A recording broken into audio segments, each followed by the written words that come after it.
आजबाट चाहिँ हामी fluid mechanics start गर्न गइरहेका छौँ। फर्स्टमा त फ्लुइड मेकानिक्स भनेको के हो त? Fluid mechanics is a branch of engineering science which deals with the behaviour of fluid under the condition of rest and motion. कुनै पनि फ्लुइडको बिहेभियरको बारेमा स्टडी गर्ने जब चाहिँ त्यो रेस्टमा हुन्छ या मोसनमा हुन्छ, र यही ब्रान्च अफ इन्जिनियरिङ साइन्सलाई हामी के भन्छ?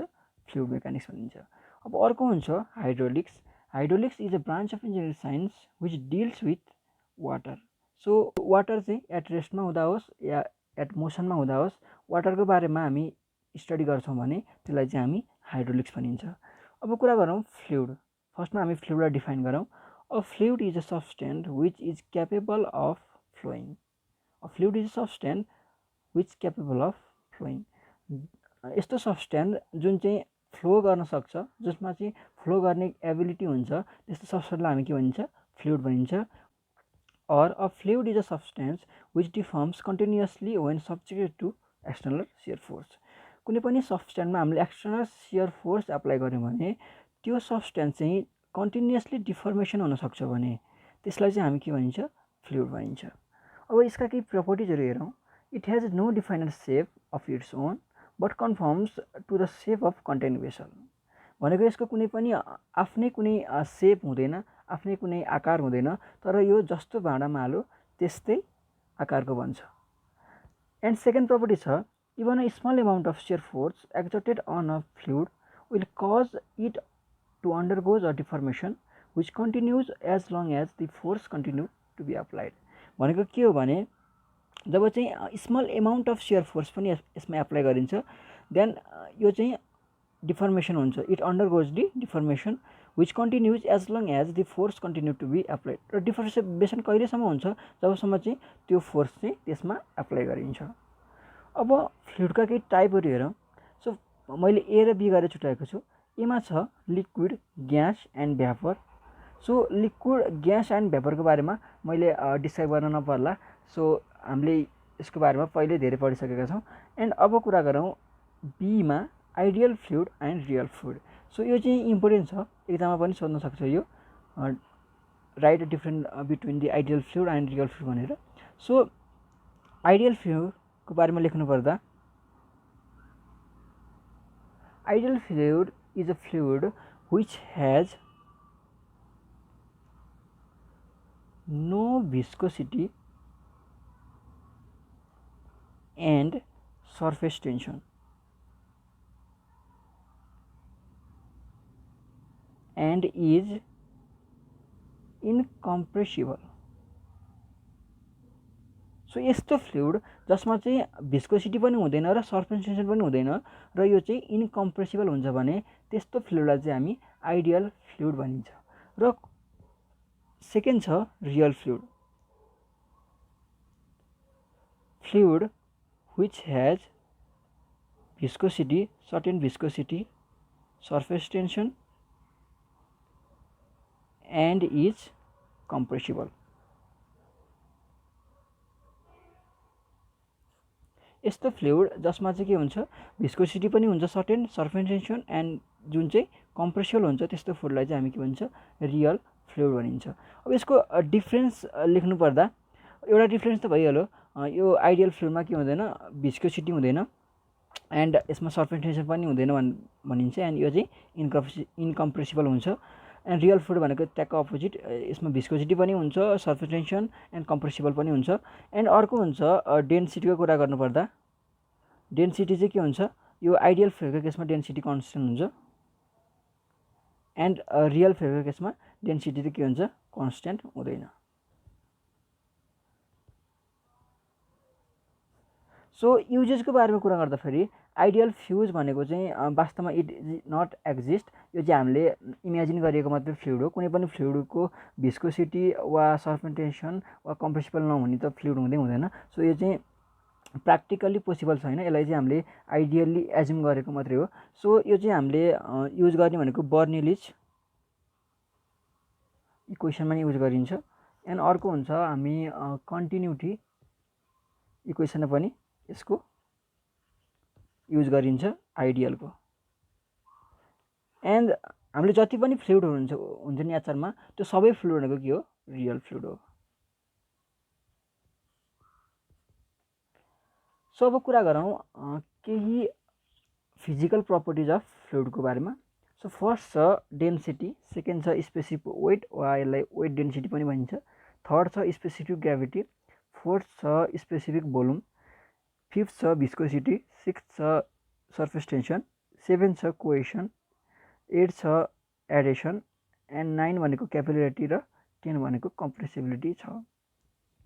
सो फर्स्टमा त डेन्सिटीको कुरा गरौँ। हामीले पहिलेदेखि पढ्दै आएको डेन्सिटी भनेको के हो मास पर युनिट भोल्युम, जसलाई हामी के डिनोट गरिन्छ रोले डिनोट गरिन्छ। सो रो भनेको m/v। अब यसको एसआई युनिट भनेको के हुने भयो केजी पर मिटर क्युब वा सिजिएसमा के हुन्छ ग्राम पर सिएम क्युब वा हामी के यसलाई के भन्छौँ ग्राम पर सेन्टिमिटर क्युब वा सीसी पनि भन्ने गरिन्छ। अब वाटरको डेन्सिटी भनेको कति हुन्छ, वाटरको डेन्सिटी हुन्छ 1 ग्राम पर सीसी वा 1000 KG per metre cube. So यसकै हेल्पले चाहिँ हामी यो ग्राम पर सीसी र केजी ग्राम पर सीसीलाई केजी पर मिटर क्युबमा चेन्ज गर्नलाई सजिलो पनि हुन्छ। जस्तो कुनैको 13 ग्राम पर सीसी चाहिँ यसको के दिएको छ डेन्सिटी दिएको छ भने यसलाई केजी पर मिटर क्युबमा लिएर जाऊ भने सिम्पली के हुने भयो 13,000 केजी पर मिटर क्युब हुने भयो। सो यसलाई हामी स्ट्यान्डर्डको रूपमा पनि युज गर्न सकिन्छ। अब हामीलाई युज हुने अर्को हुन्छ मर्करी। सो मर्करीको डेन्सिटी भनेको कति हुन्छ 13.6 ग्राम पर सीसी वा 13,600 केजी पर मिटर क्युब हुन्छ। अब यहीसँगै स्पेसिफिक भोल्युमको पनि कुरा गरिदिउँ। स्पेसिफिक भोल्युम, सो हामीले धेरै पढिसक्यौँ स्पेसिफिक भोल्युमको बारेमा। यसलाई चाहिँ स्मल भीले डिनोट गरिन्छ। सो स्मल भी चाहिँ के हुन्छ 1/ρ हुन्छ। Specific volume is a reciprocal of density. Small V is equal to 1/ρ। So यसको एसआई युनिट भनेको के हुने भयो, यसको एसआई युनिट भनेको हुने भयो metre cube per KG. Specific volume is a reciprocal of density. अब कुरा गरौँ थर्ड प्रपर्टी स्पेसिफिक वेटको बारेमा वा यसलाई हामी वेट डेन्सिटी पनि भनिन्छ, डिनोटेड बाई गामा। यसलाई चाहिँ हामी गामाले डिनोट गरिन्छ। सो सिम्पली स्पेसिफिक वेट भनेको के हो भने it is a ratio of weight of a fluid to the volume. Simply weight per unit volume. Weight per unit volume is specific weight. So यसको unit भनेको के हुने भयो एसआई युनिट के हुने भयो न्युटन पर मिटर क्युब हुने भयो। एन्ड यसको हामीले सिजिएस हेऱ्यौँ भने के हुने भयो डाइन पर सेन्टिमिटर क्युब हुने भयो। So gamma is equal to W/V भयो। W हामी mg लेख्यौँ भने mgv भयो। अब m/v भनेको फेरि के हो डेन्सिटी ρg भयो। सो गामा भनेको के हुँदो रहेछ ρg पनि हुँदो रहेछ। सो यो न्युमेरिकल काम लाग्छ। गामा भनेको के ρg, रो भनेको के डेन्सिटी। अब हामीलाई gamma of the water specific weight of the water सोध्यो भने के हुने भयो वाटरको डेन्सिटी भनेको कति हुन्छ 1000 केटी per metre cube into G भनेको एसेलेरेसन ड्यु टु ग्राभिटी भनेको कति हुन्छ 9.81 metre per second square. So 9.81 हुने भयो। यो भनेको 9810 newton per metre cube. So यसलाई किलो न्युटन लिएर गयो भने के हुन्छ 9.81 kilo newton per metre cube हुने भयो। त्यस्तै हामीलाई मर्करीको सोध्ला स्पेसिफिक वेट अफ एचजी भनेको कति हुने भयो एचजी को डेन्सिटी भनेको कति हुन्छ 00 इन्टु 9.81 यो भनेको newton per metre cube. So यसरी हामी मर्करीको पनि स्पेसिफिक वेट निकाल्न सकिन्छ। अब फोर्थ प्रपर्टी छ कम्प्रेसिबिलिटी, जसलाई सीले डिनोट गरिन्छ। It is defined as a change in volume due to application of external forces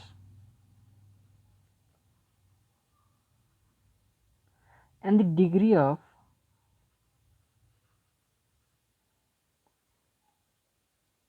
compressibility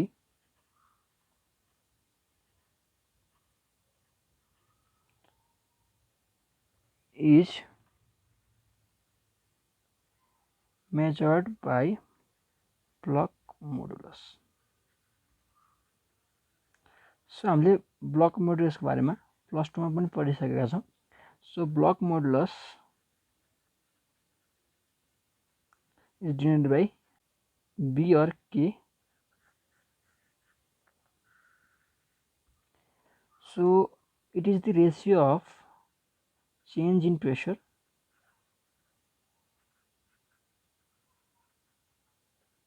to the volumetric strain। So change in pressure भनेको डिएलपी अपन भोल्युमेट्रिक स्ट्रेन भनेको dB by B minus हुन्छ। This minus sign indicate जब चाहिँ pressure चाहिँ के हुन्छ increase हुन्छ तब चाहिँ के हुन्छ भोल्युम डिक्रिज हुन्छ एन्ड भाइस वर्सा। सो के भनेको के हुने भयो del P upon minus dB by B हुने भयो। नाउ कम्प्रेसिबिलिटी भनेको C equal to 1 by K हुन्छ। सो यो भनेको के हुने भयो minus dB by B upon del P हुने भयो। अब यसलाई हामी डेन्सिटीको रूपमा चेन्ज गर्न खोज्यो भने रोको टर्ममा एम भनेको एम बाई भी भनेको के हुन्छ रो हुन्छ। सो डिफ्रेन्सिएट गरौँ बोथ साइडमा डी रो भनेको के हुन्छ d by dB of V minus 1 एमलाई बाहिर लेखिदिउँ। सो यो भनेको एम यसको डेरिभेटिभ भनेको माइनस 1 बाई भी स्क्वायर हुने भयो। So M by V minus 1 by V हुने भयो। एम बाई भी भनेको रो सो के हुने भयो माइनस रो बाई भी हुने भयो एन्ड डिबी पनि रहने भयो। So minus dB by V भनेको के हुने भयो डी रो बाई रो हुने भयो। सो सी भनेको के हुने भयो d rho by rho upon del P हुने भयो। और सिम्पली ब्लक मोडुलस भनेको के हुने भयो del P by del rho by rho हुने भयो। यसरी हामी ब्लक मोडुलसलाई डेन्सिटीको टर्ममा पनि चेन्ज गर्न सकिन्छ। सो अब फिफ्थ प्रपर्टी छ स्पेसिफिक ग्राभिटी, जसलाई हामी एस और जीले डिनोट गरिन्छ।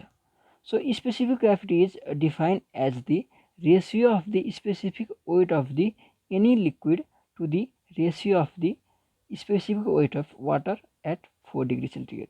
So specific weight of the liquid to the specific weight of water at 4 degree centigrade।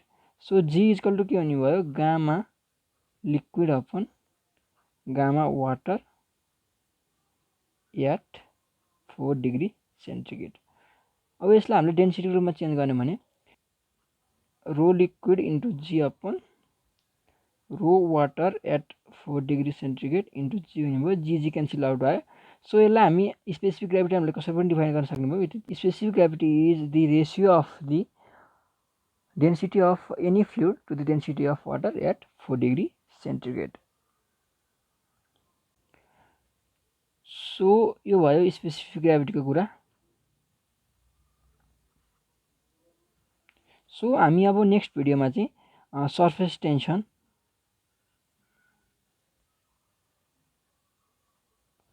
viscosity and adhesion कोहेसनहरूको बारेमा डिस्कस गर्नेछौँ।